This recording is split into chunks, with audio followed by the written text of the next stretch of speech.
to the greatest.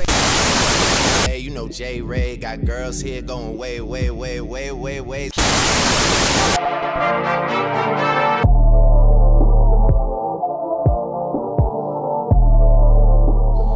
Yo, what's good? Real Talk Radio. So, I know y'all seen the last episode Life Update. This is going to be completely more relaxed. I want to talk about one of them days because I recently posted myself at the theaters watching it, and I gave it a 5 out of 10, and I posted it on my story, and people, I won't say they were going crazy, but everybody was like, oh my God, are you serious? Like, I was looking so forward to watching that movie. Because I went on the day it debuted. And actually, it wasn't really planned, but I had been waiting to for the premiere of that movie since, I think, September, November, since I used to talk about it on my radio show back in college. And yeah, I found out it was coming out this week, and Friday was the first day, so I was like, I feel like ain't nobody really gonna go. I started looking up tickets, the seats and stuff like that, showtimes to see. And because it came out last Friday, January 17th, I believe.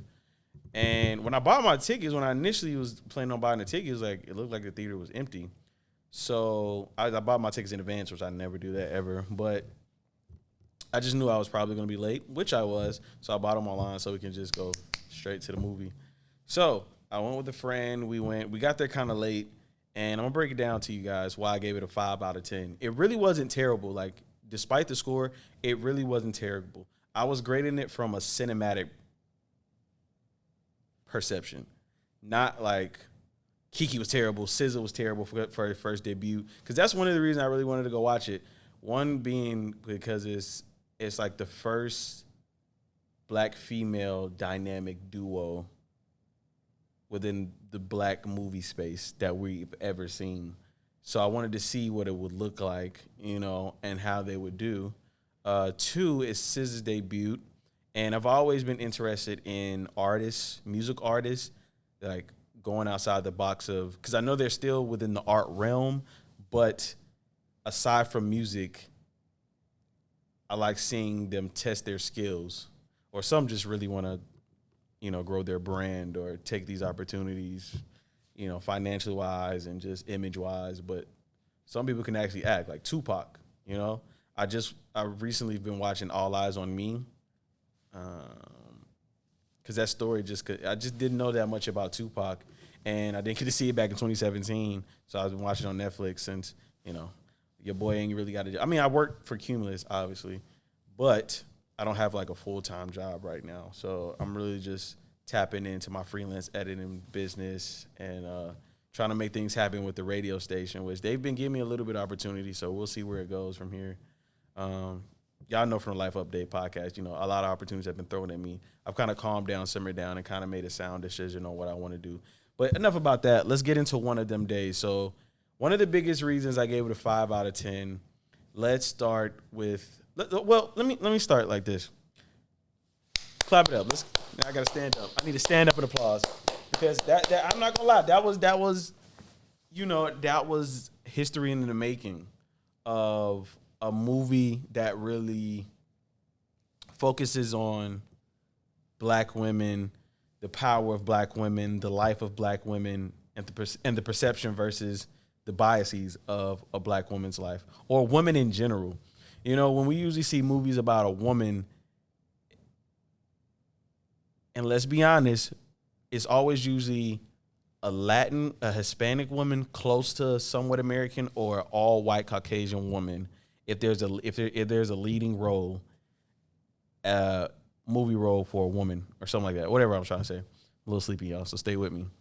But it's rare we see like black. If it's usually like that, it's like they're co-starring. You know what I'm saying? Like 2 men can play that game. Halle Berry, I'm not gonna lie, Halle Berry kind of set the standard too, because Halle Berry got a lot of leading role movies. The Call, Catwoman, et cetera, et cetera, et cetera. But other than I forgot about that movie. The Baps. Let me see. Halle Berry, Baps. Yeah, Baps was one of them. But it's like I said, anyway, it's rare. Like I can't think. You can't. I mean, like I dare you guys. I mean, drop in the comments 5 that you can think of off the top of your head, where it's either co-starring a leading role black woman in a movie, and the movie is solely about them. If that makes sense. But yeah, I've always thought Keke Palmer was a decent actor. SZA did okay. If I had to rate each one, I would give Keke a 7 only because the writing was just God, the lines were terrible. I think the story was overall was like a 6 out of 10. Could have definitely been an 8 or a 9. I just felt like some moments were rushed, and we'll get into that. SZA's for her debut was, I'd give it, it's between, I'm not gonna lie, it's really between a 6 and an 8. Because there were moments where she did shine, and I did believe her character. And then there were moments where I was like, you know? But I think for the most part of this film, they definitely, especially like, it was trying to fit more modern today, and it definitely fit that as far as how, I hope I don't get in trouble for this, how a lot of women act, especially in the black community. Because I mean, we are unified. But it definitely, I don't know if they were trying to show this, but it definitely showed how uniqueness is not embraced as much as it used to be. As far as like every character had their own persona, but the way like it was just, you know, the weave, makeup, the men versus women drama, the dynamics. It was just like watching a couple of TikTok videos or watching a couple of Instagram reels of women and how they vlogged, or you ever seen those people they call the influencers? It was kind of like that, but you know, it's like all the same. You feel me? It's just all drama filled. It's all the same thing, same topics, same viewpoints. But yeah, overall, yeah, I give Keke somewhere between a 7. I believe she could have got a 10 at the writing. Let's get into that. The writing, oh my God, it was 50-50, dude. 50% terrible. It wasn't terrible, actually. Let me stop. It was 60% well done. It was some points where it was rushed, and it was some points where I was like, okay, I get it. I also forgot to mention Cat Williams. If you haven't, this is a spoiler alert. I know I should have probably said that like 5 minutes ago, but it's a spoiler alert. I'm gonna talk about the movie. Cat Williams. Who else was in it? I think Lil Ray. Lil Ray Howery. I forgot what her name is. She played in The Game. She was Derwin's baby mama, and I don't see her name on here. Maybe her name is Dominique Perry. Let's see. No, that's someone else. Like I said, we was a little late to the movie. Oh yeah, the girl from Gabrielle Dennis, that's her name. She played in The Game. She probably played in a bunch of other movies. She did pretty well. The girl from what's that show? Zendaya. Euphoria. I think from what I've known from her career, I don't know her career like that, but I feel like that was one of her first big breaks. Oh, Kayla Monteroso was the only one I give 10 out of 10. She killed that. She played and if you haven't seen this or you already seen this, you know what I'm talking about. She played the loan lady, where she was helping them get the loans. 10 out of 10. Funny, nailed it. Timing, pacing, charisma, everything. She nailed it. I'm trying to find that white girl who was in Euphoria, and I feel like this is probably one of her biggest roles I've seen outside of Euphoria. Oh, Maud Apatow. Yeah. Okay, let's get back into the writing. So, the story, we got there kind of late, but you get the gist of it when you watch the trailer. So, it's 2 girls. They're trying to make some money within a certain amount of time, and if they don't in the amount of time, they usually those stories go, they either get killed or something happens to their loved ones, blah blah blah blah. In this case, they get evicted. Their threat is to get evicted. So they're going through all these quirky ways to get money and going through all these adventures and all this other stuff.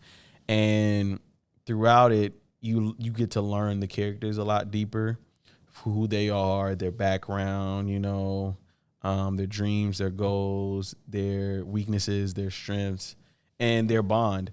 Honestly, that's another reason I give it a 5 out of 10. The connection just wasn't. I could see them as friends, but not when you making a buddy movie. I gotta feel that connection, dog. And I think the way they should have did it, because I get it from a girl's standpoint, like it wouldn't be like a guy, like for example, like Guy's movie, like Rush Hour, even though it's more like detectives and then they meet each other, but it's always like they're bumping heads. I feel like I don't want to say that's what a real friendship is, but those make the best buddy movies, because it's not like we're here from the beginning and then we're giving you the backstory. It's like we're here, and we working into a relationship. Like we're developing a greater relationship throughout.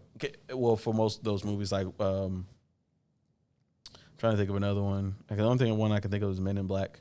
But even those, like where they butt heads with it, but you see the relationship grow and prosper through adversity, through the good times, the bad times, the low times, and most importantly, when one of them is having a life crisis.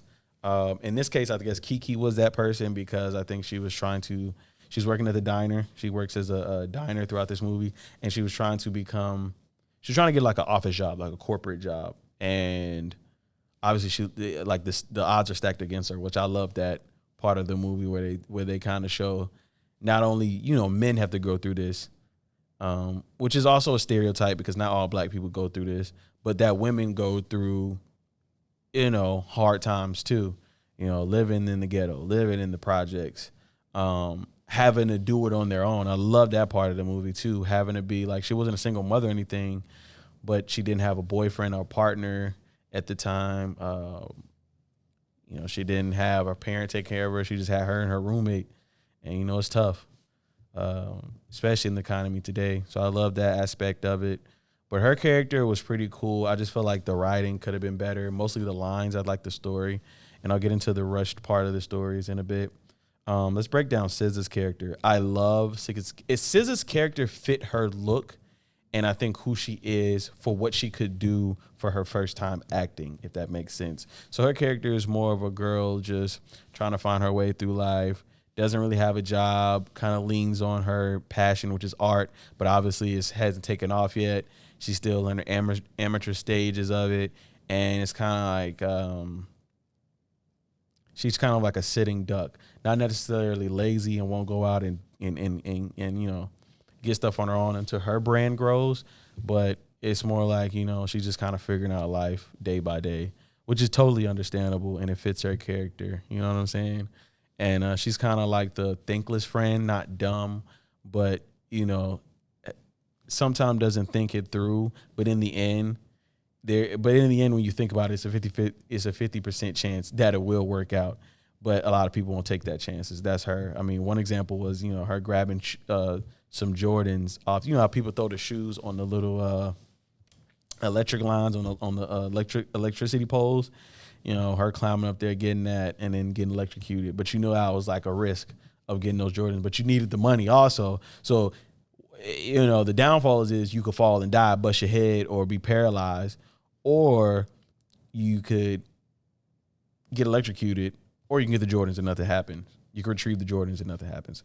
So, yeah, that just shows you who her character is. The fight with her at the hospital with the lady with the blood, because they were trying to donate blood. Because you get $75 per bag of blood that you get, and there was a Kiki, the nurse. It was funny. I liked her character too. They had a nurse that was there who was new to nursing, but her prior job was a stripper. So, and it's funny because at the end of the movie with the credits, they how they do the where are they now, or what they're doing in the future. It was like the nurse, whatever her name was, went from nursing to this then to this, then to this, then to this, then this, then this. And it's just funny because that's how I know a lot of people that start off as strippers or bottle girls or exotic dancers or even OnlyFans, and they start off doing that just to make income, just to make ends meet or just to get through college. And then they get the real jobs and it's kind of like awkward because they've never done it before. And they kind of, if we're being honest, they were making a better living doing OnlyFans or stripping or exotic dancing or whatever. So that was a cool little. I feel like they made light of the stereotypes of black women and black people in general in the hood and stuff, because some of it is real. I think I got quote Ari Spears all the time. Shout out to Ari Spears and the Spears and Steinberg podcast. There is always a little truth in stereotypes. You feel me? I'm not gonna go through the examples, but yeah, I just love that part of the movie. I should have gave her a name. But it'll take me probably forever to find it. Let's talk about Cat Williams' role. He played, I guess he was a crackhead. He just didn't. It wasn't pure cut cocaine crackhead, not cocaine, but pure streets crackhead. Cat Williams, like in Friday, I think it was Friday 2 that he played. The little, not the crackhead, but I think he was a gay gangster or something like that. Or I'm trying to think of a role where he actually played a crackhead, but I can't think of one. I know he did something recent. It was either him or Kendrick Lamar did something recent with like one of those big time shows or movies. It just wasn't, you know what I'm saying? Like I feel like, and it wasn't because his age. Like I said, I think it was the writing. Like some of the lines were just dead awful because they would go like into this funny, crazy moment to like this sympathetic, like, you know, I just want a chance in life. But it would be so quick and it was so kind of, I hate to say it because a lot of people in the comments on Instagram were saying that it wasn't, but let's be honest, like some of those moments were corny. But it was a giddy film. So you're going to get some of those moments, but I like when they make the corny moments funny, if that makes sense. And not so cliche or so, what's the word I'm looking for? It was kind of like bland, if you will. Sounds like I've seen this before. No, I'm kind of like zoning out. You know, it's not keeping me reeled in. Like, and that's just how I felt. And it was mostly on Keke Palmer's part. And then, like, even the fight, like when you know, because they did butt heads. You know, they're always going to be that part where they butt heads, where it's getting closer to the deadline of whatever the plot or the problem is. And, you know, they start pointing fingers at each other. And, like, even the jabs at each other were just like, it just, I didn't believe it. I didn't feel it. And I know, I don't even point at the acting. It was the, like, literally I was listening to what they were saying. I'm like, this is like high school white girl TV drama type argument. Like, what are they doing right now? And then, you know, after the fight, instead of splitting up, they're still going to the same destination together. They're just walking. Well, I ain't gonna lie. That's actually funny because women do that to men when they, you know, they catch an attitude or they do stuff. So actually, I'll give that. That was kind of funny. In the moment, I was just, like I said, I was looking more at the cinematic feel of it. Like I was grading it as if, you know, it was my project and I had to put it out there. Like what things could I have worked on better? And that's the way I kind of look at films now. But yeah, that part kind of killed me because they were walking to the same destination. They fought, you know, they usually split up and then somehow they come back together. But they fought and they were on their way to their destination together, and they're walking on different sides of the street, as in to represent how they were mad at each other or whatever. So okay, I like how the problem went to eviction, to the Jordans that they sold became the sole kind of key to another problem, right? So they ended up selling the Jordans, right? But they had to post the Jordans to sell them. So when they posted them, they sold it to this guy, got the money they needed for the eviction. But then, because earlier in the movie, like I said, they played very well on the stereotypes.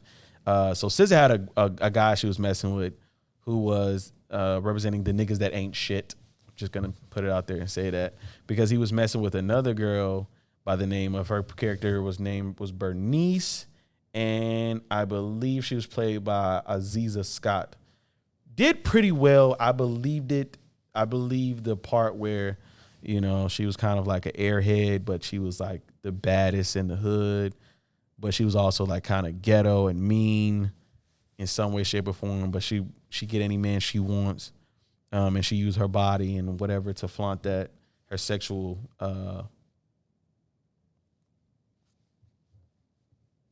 outerings. I don't know. I'm trying to think right now.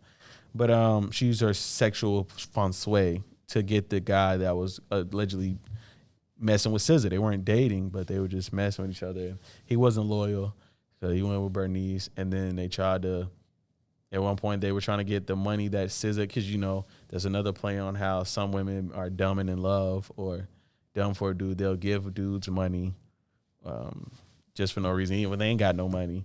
And she was trying to get the money back, but she was at Bernice's place. So Kiki was distracted Bernice at the front door while SZA was breaking in through the window, through the back door, while the dude was sleeping. She was trying to take her wallet and get the money back, but the dude had already spent the money. And ended up being that they got caught, they got away, but in the moment of getting away, Bernice had she got hit by a car door. She ran into a car door where like the glass shatters in front of the whole hood. And I like that part where they show like, everybody in the hood was watching it. Because she was chasing SZA and Kiki down. Like she was trying to whoop their ass per se. And she hit the car door and she pretty much embarrassed herself in front of the whole hood. So that was kind of her motive to chase them down. So the movie that she's just chasing them down, trying to figure out where they are for the most part of the movie, taking clues from what SZA was posting on social media and blah, blah, blah, blah, blah. And that part is where I kind of was like, oh no, because I get it. Like she's like the female version of the bully of these buddy movies who's chasing the guys down, wants to beat them up or shoot them or rob them or whatever. But she just doesn't fit the look. She don't scare me. Like she did a very good job for the role that, she was casted for. She did her best she could. But it just didn't move. I didn't believe it. I feel like if you're going to cast a bully, they have to have the bully look. They have to be big, somewhat strong, very intimidating. She wasn't. But I get the different angle. I like the different try. It was like an experiment. Like having a very attractive woman play a scary role that isn't mentally scary. It's more physically scary, if that makes sense. For example, Gone Girl. I forgot her name. Let me look it up real quick. That what we got Google for, side-ish, you know what I mean? If you don't know who she is, look her up once I give this name. Rosamund Pike. Dude, she's literally got to be soaking wet, 20 pounds. Let me look up her height and weight. First of all, she's 45 years old. Where's her height and weight at?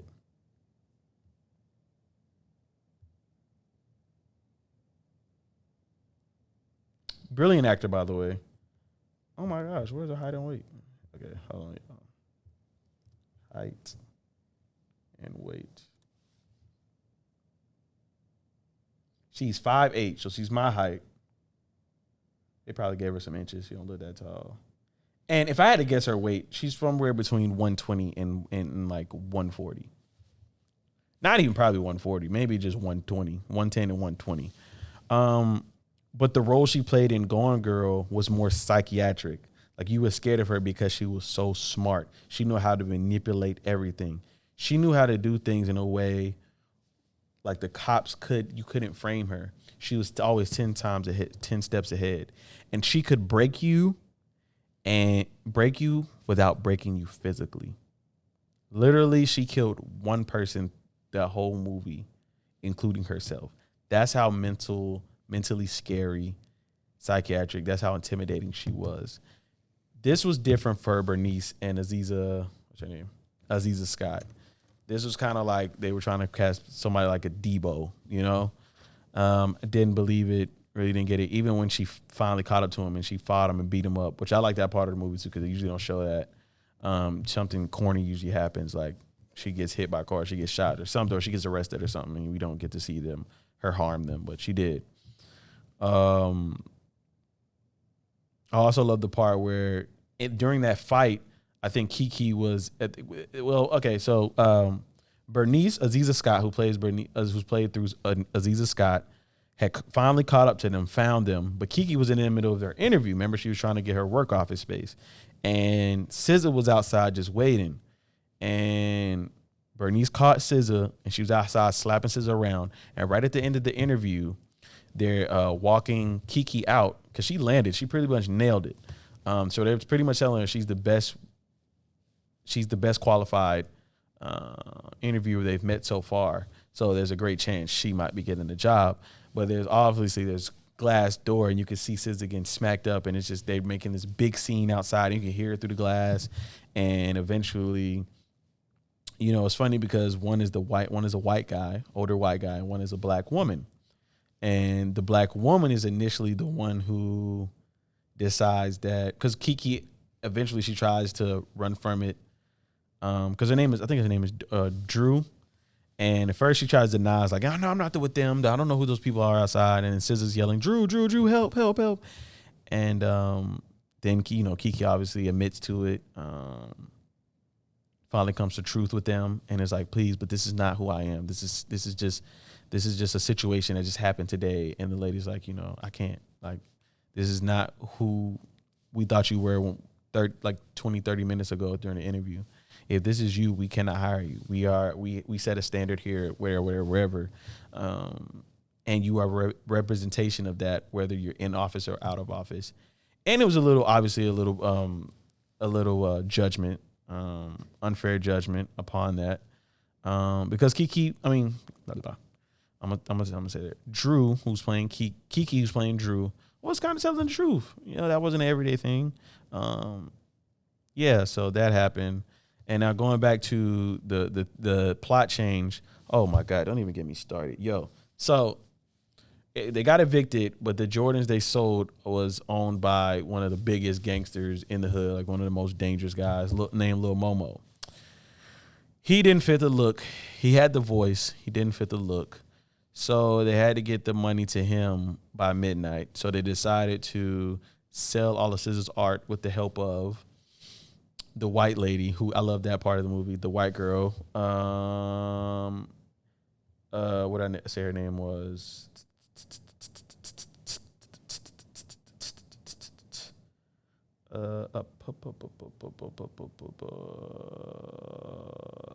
What is her name? What's her name? I just saw her.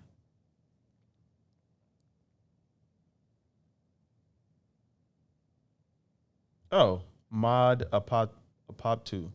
She's pretty decent. If you've never seen her work before, check out Euphoria. I know that's a good place to see her performance and see her skills. She's pretty good in that show with Zendaya and I forgot the other girl's name, Paige or whatever. Not Paige. Gia, whatever her name is. But anyway, so the white girl happens to be a brand ambassador. Let's go back a little bit. The white girl moved into a very poor black neighborhood, which is rare, but it made like comedic relief. You know what I'm saying? Like seeing a white girl in the neighborhood and black folks ain't used to seeing, especially preppy white girls or whatever. And she's like, hi, how you doing? But they ended up coming friends with her and found out she's like a brand ambassador or whatever, and she can help them spread the word about her art collection because she even wanted to buy her art, SZA's art.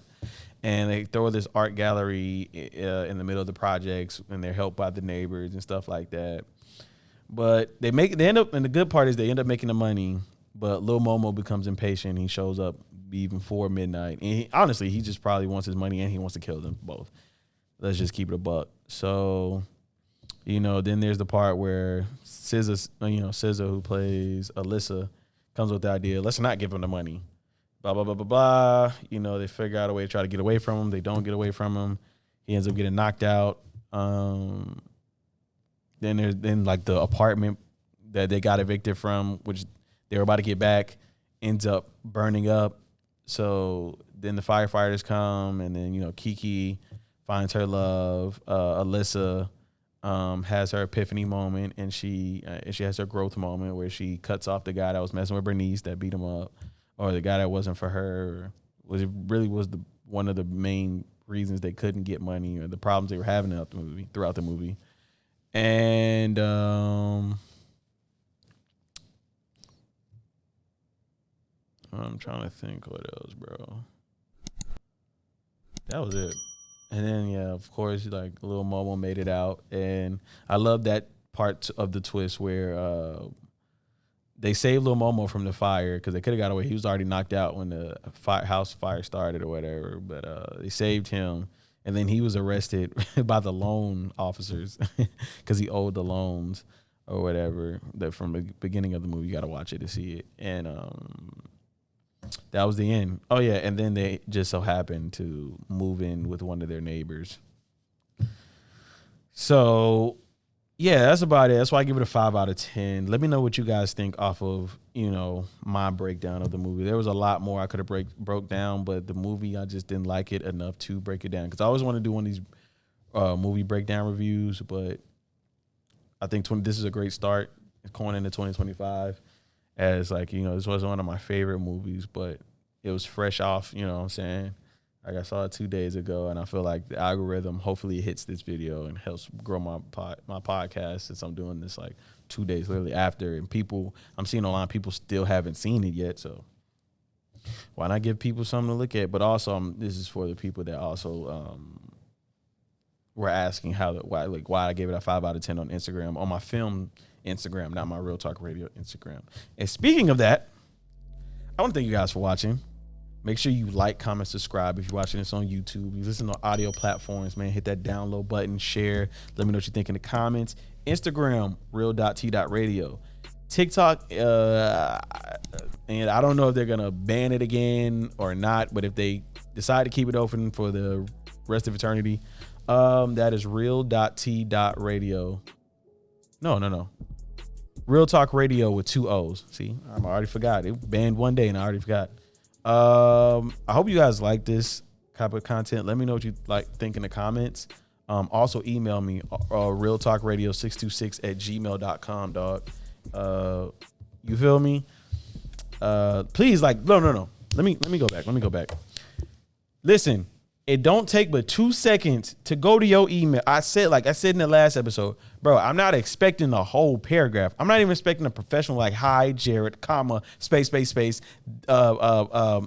intro, body, climax, conclusion. Just tell me what you think, what you don't think, what you laughed at, what you want me to talk about next, what you think I could work on. Just tell me something, dude. Email. I just want to do email podcasts because I got a lot of topics now. But at one point I was running out of topics. So if I get back to that point, I can lean on the emails and give y'all some content. Cause y'all been blowing up. Y'all see y'all like that New Year's resolutions episode. But next up I'm gonna be dropping some episodes that I've been holding on to since 2024. Really last December. Because of graduation. I wanted to get as much content with the people that I've known throughout my experience at Piedmont University, and I want to try to get at least one episode each person. So I'm gonna be unloading those. I got a bunch of those, but I'm gonna be unloading those probably 2 a week, maybe 3 a week, maybe even 5 days straight, just to unload those so I can give y'all this fresh content. You know what I'm saying? Because I just saw one of them days, and I'm about to drop it Monday. You feel me? So I just saw it Friday, I'm about to drop Monday. So I've had the time to do this since I was at school, but now I'm graduated, I have more time. I'm gonna try to grow this brand. I seen y'all been fucking with me, especially since that New Year's and the graduation episodes. Our subscribers has went up at least 16 in the last, I want to say 2 weeks. Went up 16 subscribers. The views are going up. I mean, y'all was missed at 100 with the New Year's Eve, and that was like an hour episode. And you know how I feel about hour episodes. All right, I'm yapping. Okay. Email, Instagram, TikTok, did all that. I guess I'll leave y'all with a little inspiration, motivation, or a question. I don't know, man. Actually, I'm gonna change it up this time. I'm gonna give y'all a song of the day. If y'all into music, especially if you're in R&B, you need to look up the song Blackberry Molasses by Mr. If you've seen All Eyes on Me, which I referenced earlier, you know what I'm talking about. I'm sorry I cut off the audio by accident, but I was trying to hit the orange button.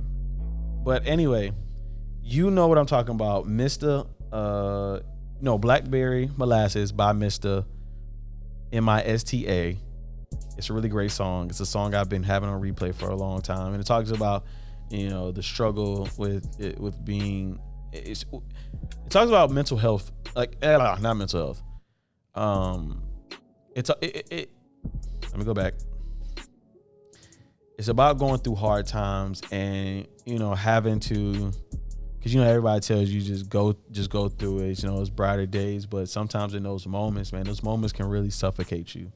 Whatever you're going through, it's not as easy as just brushing it off and trying to get through it. Sometimes, like really mentally, you really can't. You know what I'm saying? So that's what it's about. I feel like a lot of y'all can relate to it, especially in the times we are in now.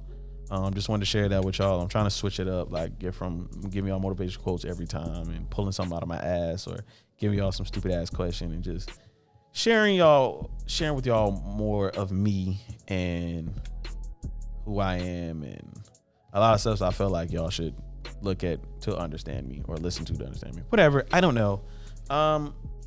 Thanks. We're out.